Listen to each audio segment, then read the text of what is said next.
If we do see college football this fall, it's going to look different. Today, the Pac-12, just much like the Big Ten did on Thursday, has announced that they will play a conference-only schedule in 2020. Just another domino falling in what appears to be a trend with more to soon follow. Reports are that the ACC will arrive at a similar decision, and it wouldn't be shocking to see the Big 12 and the SEC do the same. The Pac-12 decision has a local effect to it as well, putting a hole in New Mexico State's schedule and potentially their wallet. KTSM 9's Colin Deaver reports.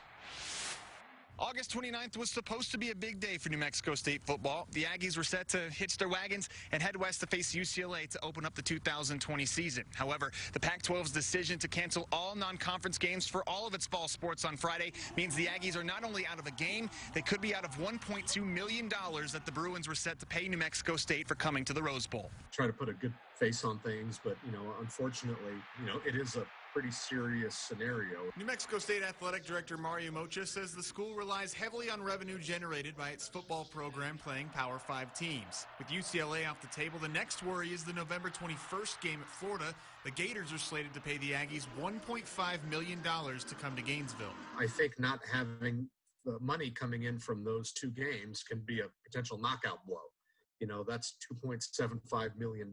There's no remedy for that. The university signed contracts for these games. New Mexico State's hope to still collect the $1.2 million from the Bruins lies in the wording of the force majeure clause. NMSU legal counsel will look at the contracts to try to find a favorable solution. Now, if a school says, hey, I can't play team A, but I can play team B, C, and D in my conference, that's something that doesn't jibe to me as a layperson. That's not all. On Thursday, New Mexico Governor Michelle Lujan Grisham said that while she does not have the authority to prevent collegiate sports in the state, she is strongly advising against NMSU or UNM taking the field this fall. Under current COVID-19 guidelines, teams coming to New Mexico to play would have to quarantine for 14 days.